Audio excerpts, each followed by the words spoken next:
आज आप लोग को कारक तथा विभक्ति बताएंगे।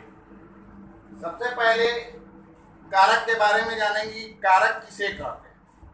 अगर आपसे कोई पूछता भी है कि कारक किसे कहते हैं तो आप लोग बताइएगा कि कारक जिस शब्द का संबंध क्रिया के साथ होता हो उसे हम कारक कहते हैं।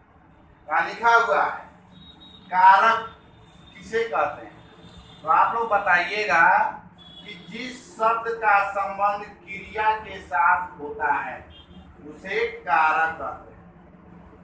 समझ रहे हैं ना। जैसे लिखा हुआ छात्र पुस्तकम पठती, यानी छात्र पुस्तक पढ़ता है।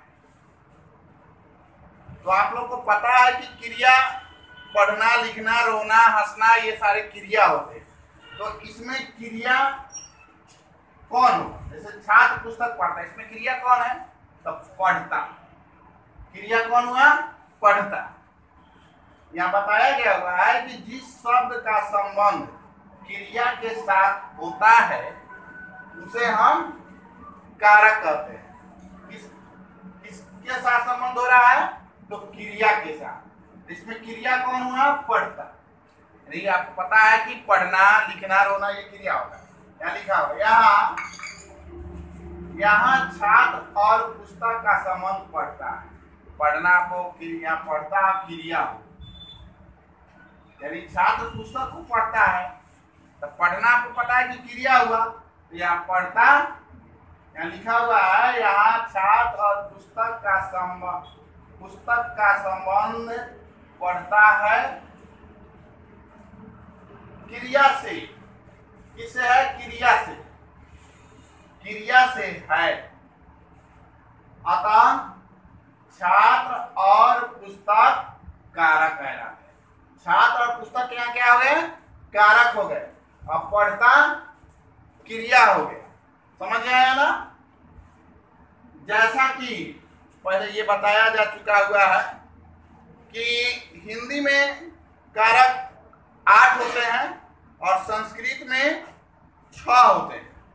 कोई पूछेगा कि संस्कृत में कितने कारक होते हैं तो आप बताइएगा संस्कृत में 6 होते हैं, हिंदी में 8 होते हैं। तो संस्कृत में कारक कितने हुए, कौन कौन हुए, कर्ता 1 नंबर, कर्ता, कर्म, करण, संप्रदान, आपादान तथा अधिकरण। ये संस्कृत में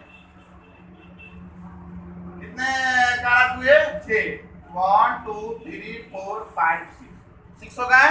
तो आपसे पूछेगा कोई कि संस्कृत में कारक कितने होते हैं, तो संस्कृत में कारक 6 होते हैं। कर्ता, कर्म, करण, संप्रदान, आपादान तथा अधिकरण। यहाँ लिख दिया गया है कि पहले बताया जा चुका है कि संस्कृत में 6 कारक हैं, कर्ता, कर्म, करण, संप्रदान, आपादान तथा अधिकरण। ये कारक समझ गए। अब कारक में ही अब विभक्ति भी आती है। अब विभक्ति, अब देखिए विभक्ति, आप इसके पहले विभक्ति भी पढ़े हैं कि कर्ता ने कर्म को करण से, संप्रदान के लिए आपादान से अलग होने का बात होता है, संबंध काके की हुआ, अधिकरण में पर हुआ, संबोधन भी हो हे हरे हुआ। ये आप लोग पढ़े हुए भी हैं। अब आइए विभक्ति कर्ता आदि कारकों को जिन चिन्हों द्वारा प्रकट किया जाता है, चिन्ह होता है। तो कर्ता ने आपको बताए हैं, कर्ता ने बताए हैं कर्म को, एक कर्म को करण से, है ना। कर्ता ने कर्म को करण से, यह है, ये कर्ता ने, तो ये क्या हो गया, चिन्ह हो, ये हो गया चिन्ह हो गया, ये चिन्ह हो गया, ये चिन्ह। आप विभक्तियां होते हैं इसी में प्रथमा, द्वितीया, तृतीया, चतुर्थी, पंचमी, षष्ठी, सप्तमी, संबोधन, ये आपका विभक्तियां हो गया। ठीक है, तो आप देखिए सबसे पहले अगर आपसे कोई पूछता है कि विभक्ति किसे कहते हैं तो क्या बताइएगा? कर्ता आदि कारकों को जिन चिन्हों द्वारा प्रकट किया जाता है उन्हें विभक्ति कहते हैं। जैसे कर्म की विभक्ति हिंदी में को है, कर्म को बताए हैं, कर्ता ने कर्म को या बताए हैं कर्म से, यानी के कर्म की विभक्ति हिंदी में वो है। तथा संस्कृत में कर्म को प्रकट करने के लिए तीनों वचनों में क्रमशः अम, औ तथा आन प्रत्यय जोड़े जाते हैं। समझ आया ना? तो विभक्ति वचनों में क्रमशः अम, औ तथा आन प्रत्यय जोड़े जाते हैं। विभक्तियां दो प्रकार की होती है। विभक्तियां कितने प्रकार की होती हैं? दो। एक कारक विभक्ति होते हैं और एक उस पद विभक्ति होती है। अब आइए ये विभक्तियां कितने होते हैं वो भी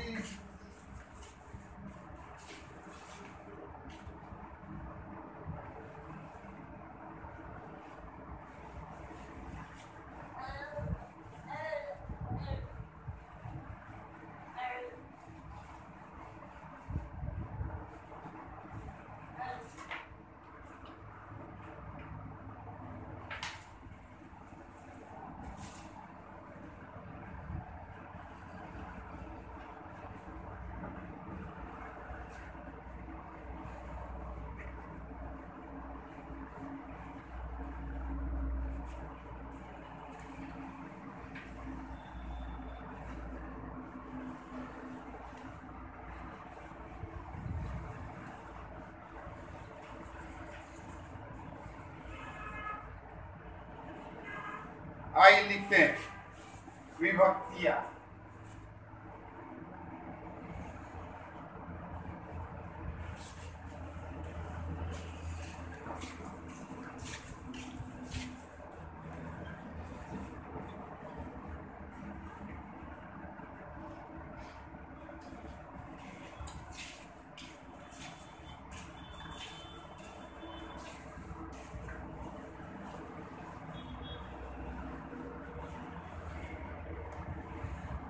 अब आइए विभक्तियां दो प्रकार की होती है।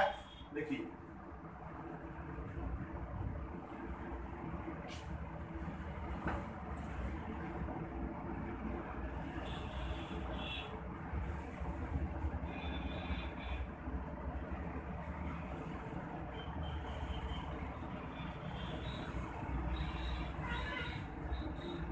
या दो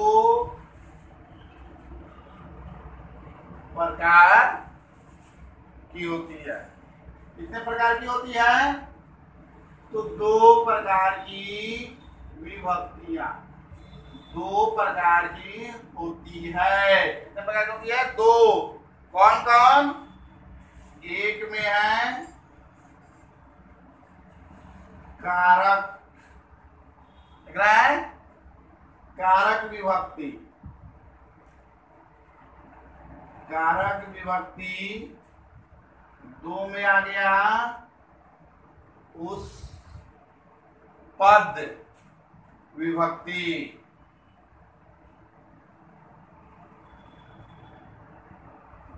आपसे पूछता कोई है,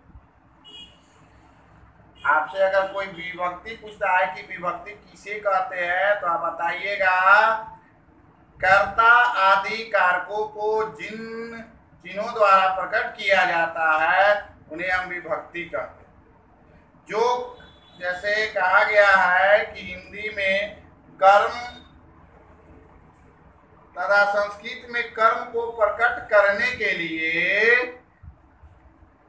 तीनों वचनों में क्रमशः अम, औ तथा आग प्रत्यय जोड़े जाते हैं तब ये जाके बनते हैं।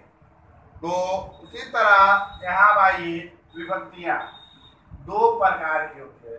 कितने प्रकार की होती है? दो। एक होते हैं कारक विभक्ति, दूसरा उसपद विभक्ति। ठीक है। कारक, अब आइए कारक विभक्ति किसे कहते हैं?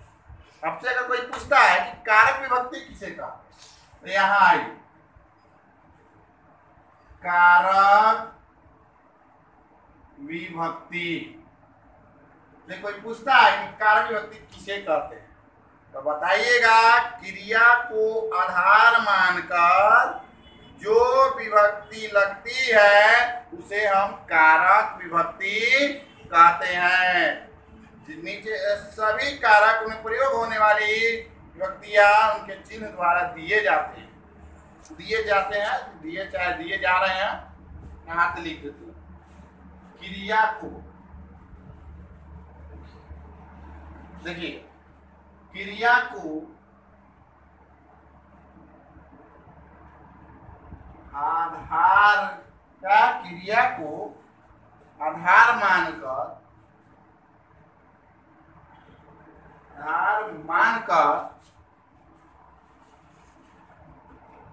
जो विभक्ति लगती है, जो विभक्ति लगती है उसे कारक विभक्ति कहते हैं। उसे कारक विभक्ति कहते हैं।